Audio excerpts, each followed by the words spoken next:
Yeah, cool. We good. We got volume here.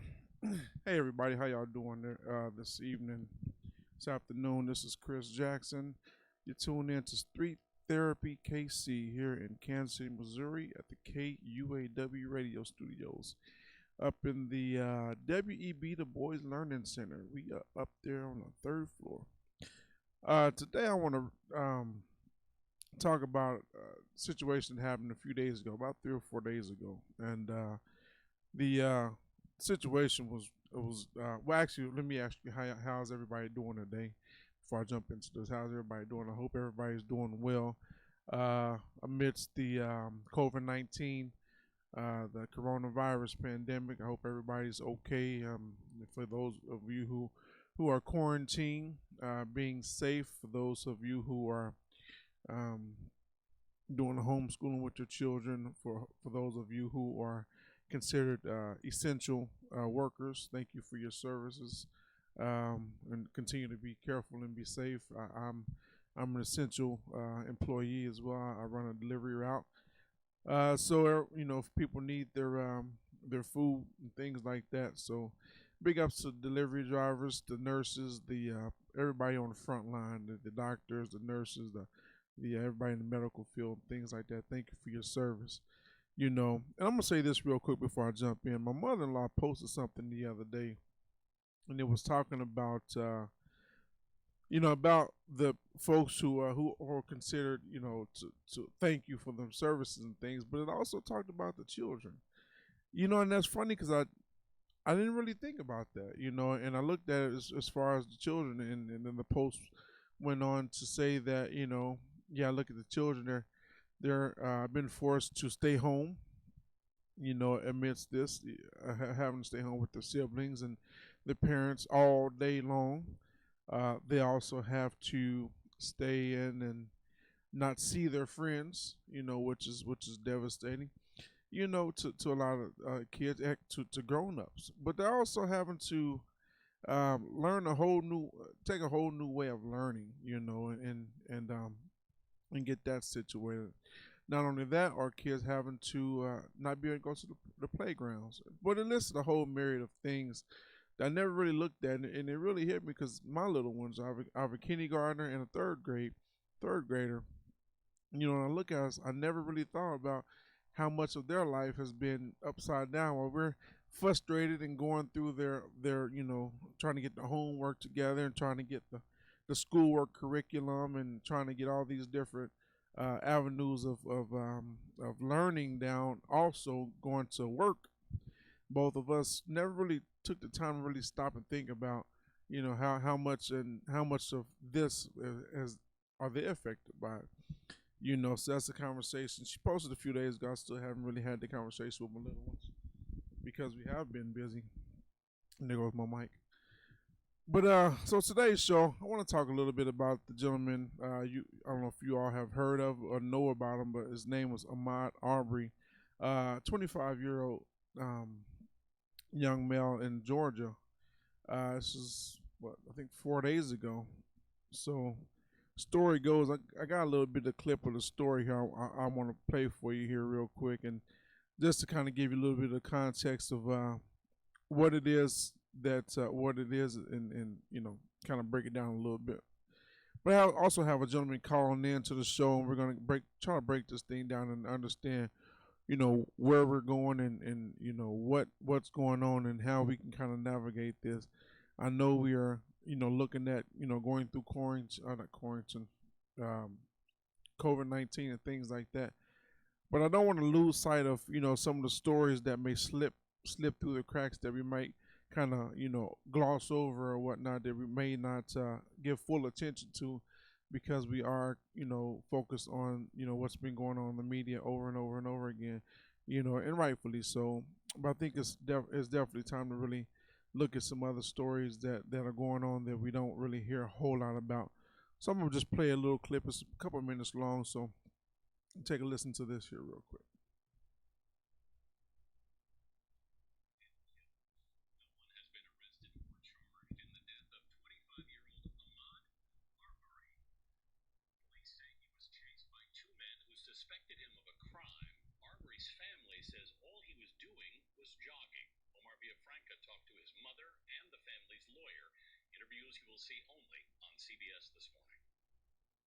Ahmad is no longer with us.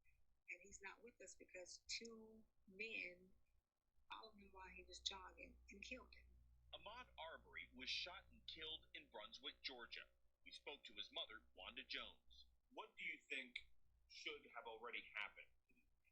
An arrest should have been made already.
They should have waited until the authorities arrived. They had already made a call to 911.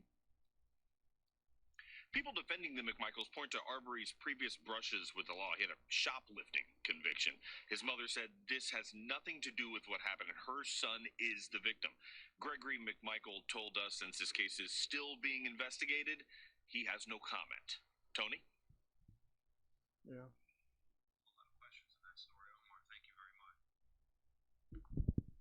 All right, everybody. Thank you.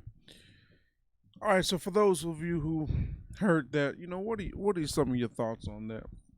I got a lot of different thoughts on that. We listened to his the accounts that were talked against him. They said, well, he was running through the neighborhood. And I think the officer asked, well, what is he doing? He said, well, he's jogging or he's running. You know, and it's crazy because it seemed like he wasn't doing anything wrong, but they said, well, there's been a brush of what to say break-ins in the area, but they saw the guy running down the street, and there's been a couple of different news stories and clips that I looked at, and it talked about he had his former coach said, well, he always jogged, he was a jogger, he was a runner, he was an athlete. But it's interesting because you look at the backstory, and what happens was, for one, they weren't charged. And I think right now they said they were going to look more into the case, but they weren't charged at the time.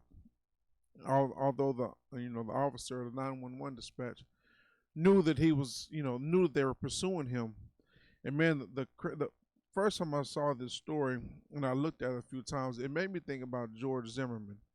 And if you rewind back to George Zimmerman, what happened with George Zimmerman, and Trayvon Martin was, for those that don't remember, Trayvon Martin was going through a gated community which his father lived in. So as Trayvon Martin was going through the great gated community, he was coming back with, it was an iced tea and Skittles. And as he was coming back, George Zimmerman said, well, he looked like a person that was causing trouble. So what had happened was he followed him. He said, okay, well, George Zimmerman called 911, said, hey, listen, this kid looks like he's been causing trouble. There's been some things going on in the area, so I'm going to watch him. And George Zimmerman's title was the neighborhood watch. I'm assuming, excuse me, neighborhood watch guy. And that's what he did. For those who remember the story, George Zimmerman followed Trayvon Martin. And what happened, there was a fight that ensued, and Trayvon Martin got the best of George Zimmerman, it seems. And so George Zimmerman shot him. and killed him. And then the story came out. Well, okay, Zimmerman said, well, I fear for my life. I fear for my life. I fear for my life. And then it comes out that Trayvon Martin was an MMA fighter. He was a trained fighter and things like that. But the one thing that I noted that the police officer dispatch said, do not pursue him. Do not follow him. She said, well, sir, okay, sir, we don't need you to do that. He said, well, I'm following him. He said, we don't need you to do that. And this is what they said to Zimmerman. But he continued to do that, despite the warnings from the police dispatch not to do it. And then, like I said, as soon as I heard the story, it reminded me of that scene in this story here with the brother Ahmad. Uh, he was jogging through a neighborhood. Guys called the police. He said, don't do it. He said, hey, he said, well, what is he doing? He said, he's running, he's jogging. Didn't seem to pose a threat. And my take is, if you've already called the authorities, first off, you're following this guy with a shotgun and a pistol. So, you're looking for either confrontation or you're looking to do something. And there's a lot of different backstories. There's some stories saying that, there were some neighborhood people said they were tired of him, running through their neighborhood or jogging through their neighborhood. They don't want him jogging through there. But I mean, it's a free country. You can jog where you want to jog, run where you want to run, as long as you're not causing any trouble. But unfortunately, in Ahmad's situation, he was murdered. So now we look at, why was he murdered? Was he murdered because he was a black male running through a neighborhood? Now I don't know if it was an all white or a mixed neighborhood or whatnot, but I would assume personally, if he's a brother, I wouldn't assume he would just go pick a all white neighborhood to run through. I mean, that's something you just wouldn't want to do. Not to say that you would look for trouble, but you don't want to cause trouble anyway. Just been black person, a black male. But so anyway, he goes through there and he's running, and they stop him, and then a fight pursuit. Look at George Zimmerman. He stops him, and there's a fight pursuit. And what happened? Him getting murdered. What happens now is, okay, they're spinning the story. Say, okay, well, I fear for my life. Zimmerman said, I fear for my life. You know, and at the end of the day, the two people walk. Zimmerman walked. These two guys walk. And I hope and pray that something comes out of this, because this is not a good look. And we look at a lot of things that go on in America, and I've seen some people post and say, well, this is not 1819 or 1919 or whatnot. This is America in 2020, and this should be something that we should put behind us, and this should be something that's behind us, and it should be. We look at that, and it bothers us. It bothers me as a black male, just being raised in America or in Kansas City, just to see these, things going on over and over and over again, and it hurts me. The simple fact that the brother was murdered, in cold blood, and that's what bothered me so much, and it disturbed a lot of other brothers that looked at the video and seen the video, and I know my man Dennis Carpenter talked about it, and it bothered him. I know my brother Sean Kirkwood, he also seen it, and it bothered him as well. And I invited brother Sean to come to the studio, or to okay. I invited brother. Can you? I think you can hear me. I Okay, yeah, he said he can hear me. We got to get your audio working, brother. No, I can't hear you. We can see you though, but we can't hear you. He's working that out. And I'll continue to talk until we get him mic'd up or whatnot. But yeah, and we looked at that, and it bothered me just to see that happen. It was almost like a repeat. It wasn't almost. It was a repeat. It was